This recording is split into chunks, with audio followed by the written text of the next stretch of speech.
Again welcome back students by Zoom online learning platform पे doctor Poonam के साथ आज का हमारा नेक्स्ट इंपॉर्टेंट इंटरेस्टिंग टॉपिक है और जो देखने में बहुत ही टफ है। मोस्ट ऑफ द जो स्टूडेंट्स की रिकमेंडेशन थी कि इतनी टफ साइकिल है, इतना बड़ा, इसमें बड़े बड़े नाम है, हम उनको याद कैसे रखें, कैसे इस साइकिल को हम पढ़ें और कैसे इसके अंदर यूज्ड एंड फॉर्म्ड प्रोडक्ट्स को हम याद रखें। क्लियर? सो ये सब कुछ हम इतने सारे जो डाउट्स हैं इस वीडियो के अंदर डिस्कस करेंगे। तो आज का जो हमारा टॉपिक है वो है Calvin cycle. Kelvin and Benson जो उसके स्टूडेंट्स थे कैलिफोर्निया यूनिवर्सिटी के अंदर, उन्होंने इस साइकिल को डिस्कवर किया और उन्होंने इस साइकिल को इन्वेंट किया और उनका सभी का ऑटो रेडियोग्राफी के थ्रू इन सभी प्रोडक्ट्स का, इंटरमीडिएट्स का इन्होंने केमिकल स्ट्रक्चर निकाला। क्लियर? इस साइकिल को केल्विन साइकिल बोला जाता है, C3 साइकिल बोला जाता है या रिडक्टिव पेंटोज फॉस्फेट पाथवे बोला जाता है। क्लियर? सो इस जो किया गया था, इस साइकिल का इन्वेंशन किया था, इस साइकिल की जो डिस्कवरी की गई थी वो कैसे की गई थी?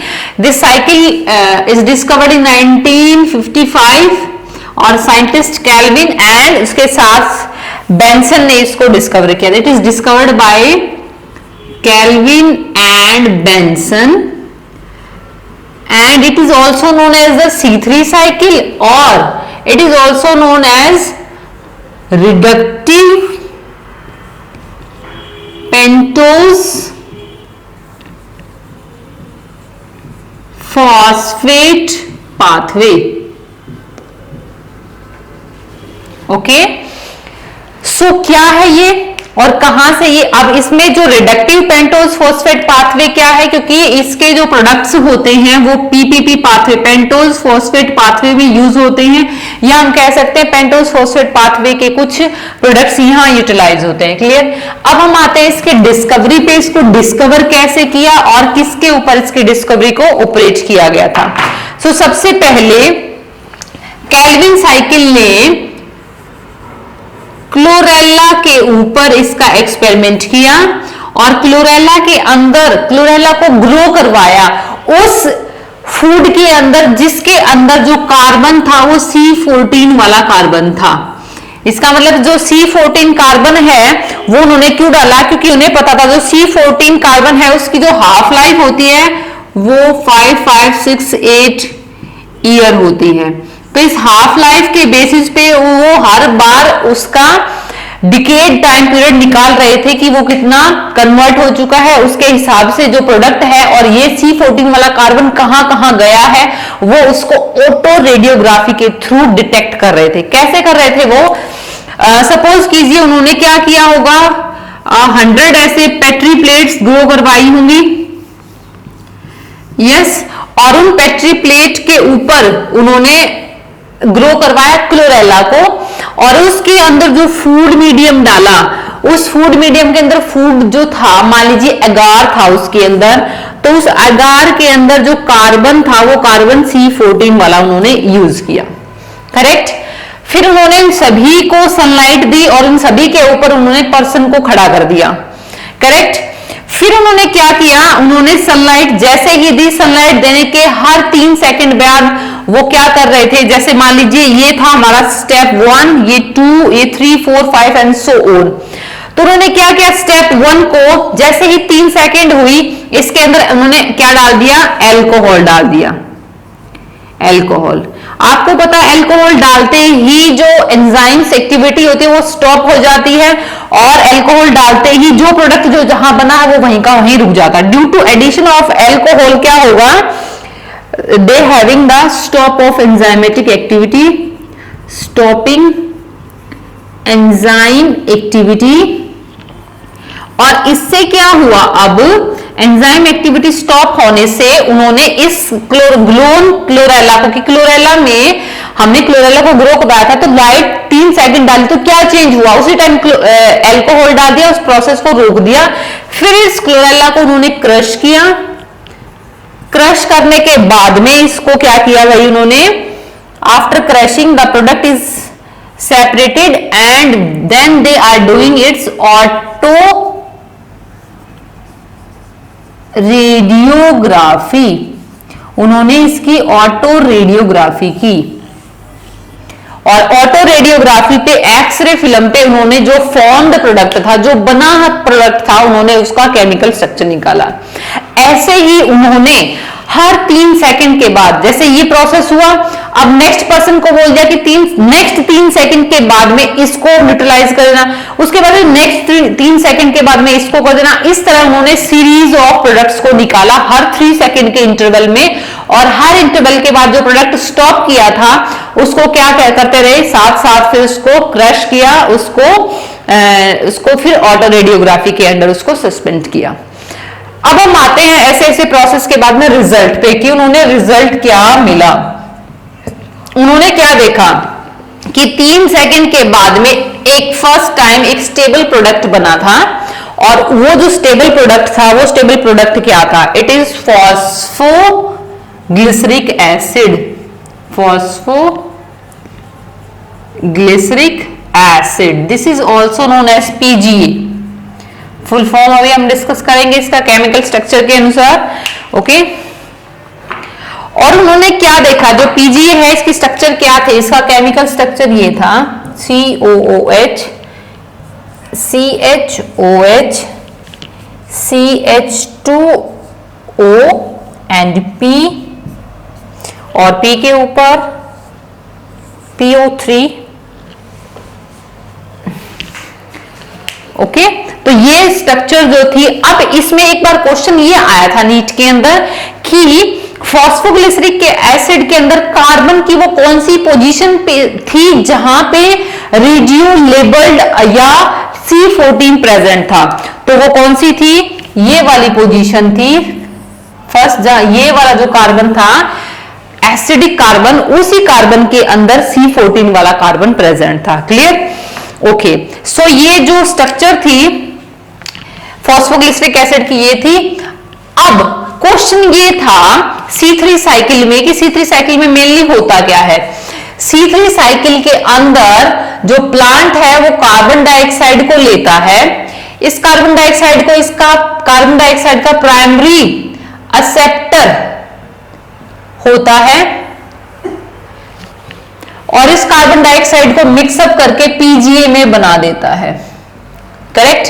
सो who is the primary acceptor of the carbon dioxide, जो प्राइमरी एक्सेप्टर था कार्बन डाइऑक्साइड का, वो था RUBP, ribulose biphosphate. It is ribulose biphosphate. So ये RUBP ही था, ठीक है, जो कार्बन डाइऑक्साइड को पकड़ने की कैपेबिलिटी रखता था, क्योंकि carbon dioxide is a gas. अब उस गैस को कौन पकड़ रहा था, और उस गैस को CO2 को अब ग्लूकोज में C6H12O6 में कौन कन्वर्ट कर रहा था, ऐसा कौन था। तो सबसे पहले साइंटिस्ट बैशम ने ये प्रूफ किया था कि RUBP is the primary acceptor of carbon dioxide. फिर उसके बाद में डिस्कवरी और की हुई, और ये पता चला कि जो कार्बन डाइऑक्साइड है जो RUBP के साथ एडअप होती है, it take place in the presence of an enzyme and that is rubisco. It is RUBP carboxylase oxygenase. इसका मतलब ये जो रुबिस्को एंजाइम है, इसके पास एक तो कार्बन डाइऑक्साइड को बांधने की कैपेबिलिटी होती है, CO2 को ये पकड़ता है यहां पे, CO2 के मॉलिक्यूल को, और इन CO2 के मॉलिक्यूल के साथ ये RUBP को यहां टाई अप कर देता है, और RUBP और CO2 के मॉलिक्यूल दोनों के दोनों मिलकर के किसमें कन्वर्ट हो जाते हैं, PGA में। सो मतलब PGA is a combination of RUBP and carbon dioxide. लेकिन इसके अलावा उन्होंने क्या देखा कि जो रुबिस्को एंजाइम था उसके पास एक दूसरी भी साइट थी, and that is site for the binding of oxygen, इसलिए इसको ऑक्सीजनेज साइट बोला गया था। But RUBP is more active for the carbon dioxide. ऐसा क्यों?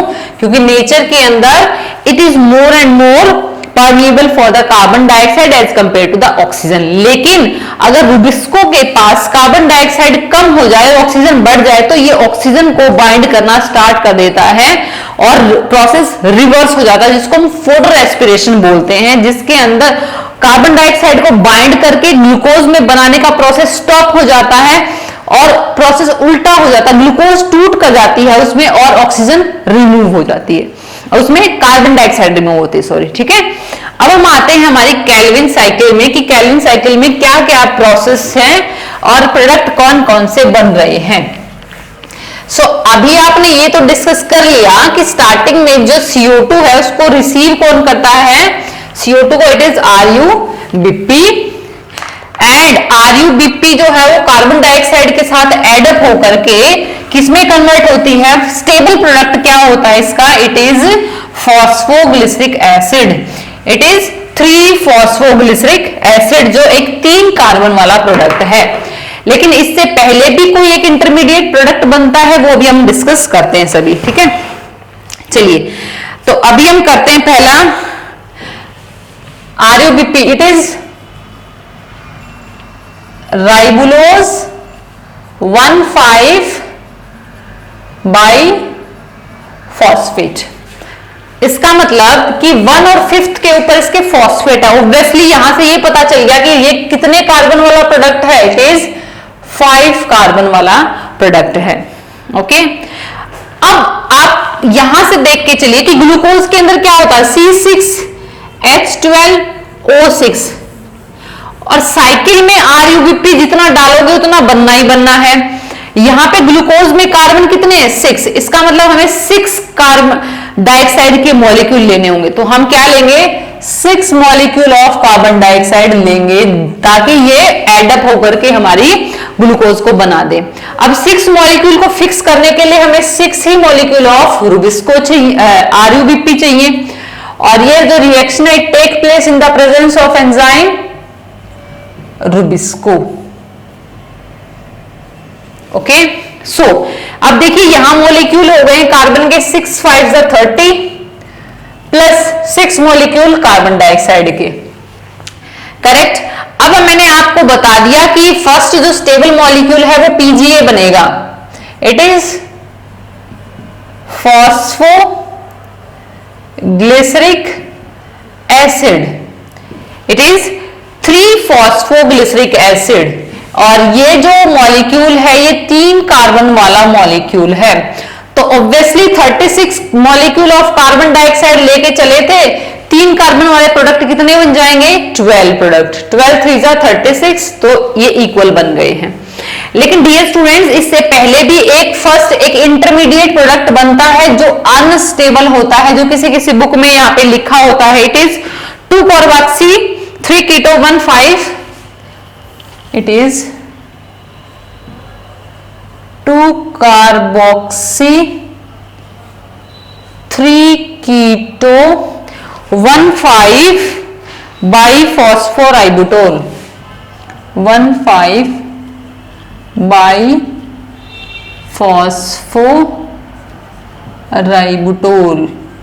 ये एक इंटरमीडिएट अनस्टेबल प्रोडक्ट बनता है फॉस्फोग्लिसरिक एसिड से। अगर ये किसी बुक में दिया हो तो आप पढ़ लेना। अब क्या होगा, जो PGA बना है ये PGA चेंज हो जाता है by using ATP into 1,3-biphosphoglyseric acid, it get change into 1,3-diphosphoglyceric acid. अब डियर स्टूडेंट ये देखिए, पहले ये 12 मॉलिक्यूल बने थे इसके, पहले तीसरे कार्बन पे इस पे फॉस्फेट ग्रुप था, लेकिन अब फर्स्ट पे भी लग गया, तो इसका मतलब कहीं ना कहीं से फॉस्फेट आया होगा। तो कहां से आया है, ATP ने दिया है, ATP ने ADP में कन्वर्ट होकर के एक फॉस्फेट निकाला है, इनऑर्गेनिक फॉस्फेट, और वो फॉस्फेट यहाँ पे ऐड हो गया है। बट आपको पता है 12 मॉलिक्यूल्स है तो 12 ही यही बनेंगे, करेक्ट। तो इसका मतलब 12 ही ATP के मॉलिक्यूल यहाँ पे यूटिलाइज होंगे, ओके। और एंजाइम जो होगा वो होगा triose phosphate kinase. Kinase enzyme हमेशा फॉस्फोराइलेशन करवाता है। इट इज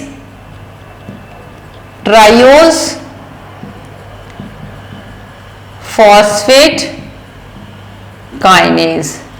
पीजीए बनवा दिया है। पीजीए को हमने 12 एटीपी के मॉलिक्यूल यूज करते हुए किसमें चेंज करवा दिया, 1,3-डाइफॉस्फोग्लिसरिक एसिड के अंदर। अब जो ये 1,3-डाइफॉस्फोग्लिसरिक एसिड है ये चेंज हो जाएगा ग्लिसरल्डिहाइड 3-फॉस्फेट में। ग्लिसरल्डिहाइड 3-फॉस्फेट। और ये जो स्टेप है ग्लिसरल्डिहाइड 3-फॉस्फेट वाला, इसके भी कितने मॉलिक्यूल बने हैं, 12, क्योंकि ये भी कितने कार्बन वाला है, 3 कार्बन वाला है। तो ग्लिसरल्डिहाइड 3-फॉस्फेट जो है it utilize 12 molecule of NADPH। 12 molecule use करता है।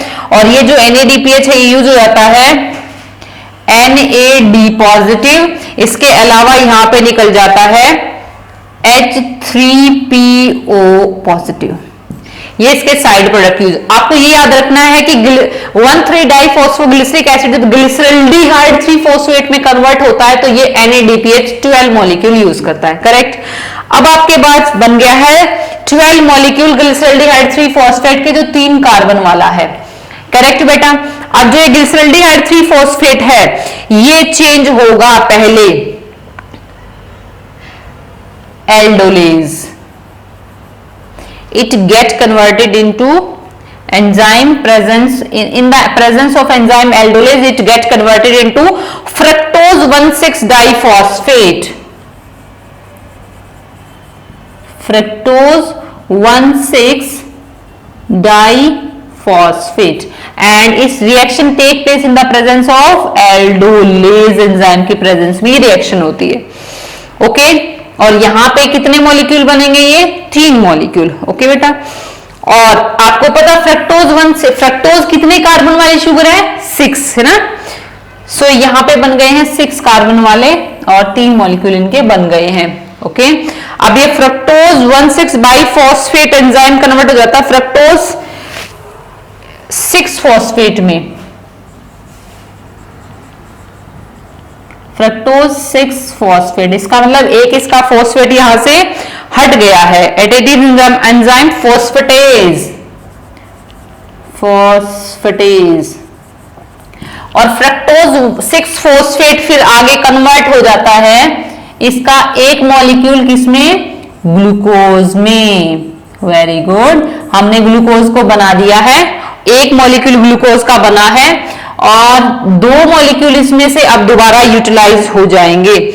और ये कैसे यूटिलाइज होंगे, ये बना देते हैं 2 मॉलिक्यूल इसके चेंज हो जाते हैं अरिथ्रोज 4-फॉस्फेट। अरिथ्रोज 4-फॉस्फेट, ये 2 मॉलिक्यूल इसके बन गए हैं 6 कार्बन वाली शुगर के। तो ये जो अरिथ्रोज वाला यहां जो बना है it is of 4 carbon. Correct बेटा। इसके अलावा ग्लिसरल्डिहाइड 3-फॉस्फेट डाइहाइड्रोक्सी एसीटोन फॉस्फेट में भी कन्वर्ट हो जाता है। 12 मॉलिक्यूल थे ना, तो इसके 5 मॉलिक्यूल बनाते हैं डाइहाइड्रोक्सी एसीटोन फॉस्फेट। और डाइहाइड्रोक्सी एसीटोन 3-फॉस्फेट जो है further dihydroxy acetone phosphate is a 3 carbon molecule और 5 इसके मॉलिक्यूल बन जाते हैं यहाँ पे। Okay okay. अब ये जो है ये अरिथ्रोज 4-फॉस्फेट के साथ मिलकर के किसमें चेंज हो जाता है, सीडोहेप्टुलोज 1,7-डाइफॉस्फेट में। सीडोहेप्टुलोज 1,7-डाइफॉस्फेट में। ओके। एंड दिस सीडोहेप्टुलोज 1,7-डाइफॉस्फेट is get converted into xylulose 5-फॉस्फेट में। ज़ाइलुलोज 5-फॉस्फेट में। ओके। इसके अलावा जो डाइहाइड्रोक्सी एसीटोन फॉस्फेट है वो डायरेक्ट भी ज़ाइलुलोज 5-फॉस्फेट में कन्वर्ट हो जाता है। ओके। इसके अलावा डाइहाइड्रोक्सी एसीटोन फॉस्फेट ग्लिसरल्डिहाइड का जो ये मॉलिक्यूल है ये डायरेक्ट भी किसमें चेंज हो जाता है, राइबोज 5-फॉस्फेट में। राइबोज 5 फॉस्फेट, और इधर से जाइलुलोज और इधर से राइबोज, दोनों के दोनों मिलकर के किसमें चल जाएंगे, राइबुलोज 5 फॉस्फेट,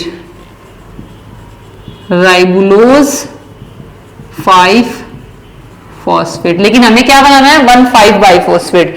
इसका मतलब इसमें एक और हमें फॉस्फेट के मॉलिक्यूल देने पड़ते हैं, और जो राइबुलोज 5 फॉस्फेट के प्रोडक्ट बनते हैं ये 6 मॉलिक्यूल बनते हैं यहाँ पे 6। तो इसका मतलब हमें 6 ही एटीपी यूज करनी पड़ेंगी, एडीपी में चेंज हो जाएगा ये, और एक फॉस्फेट जो है सभी का इसमें लग जाता है। क्लियर बेटा? सो यहाँ पे हमने कितनी एटीपी और एनएडीपी यूज किए, हमने यहाँ पे 12 एटीपी यहाँ यूज किए हैं, 6 एटीपी यहाँ किए। तो एटीपी का यूटिलाइजेशन कितना हुआ है, 18 एटीपी यूज हुए हैं। एनएडीपीएच हमारे कितने यूज हुए हैं, 12 मॉलिक्यूल ऑफ NADPH हमारे यूटिलाइज हुए हैं।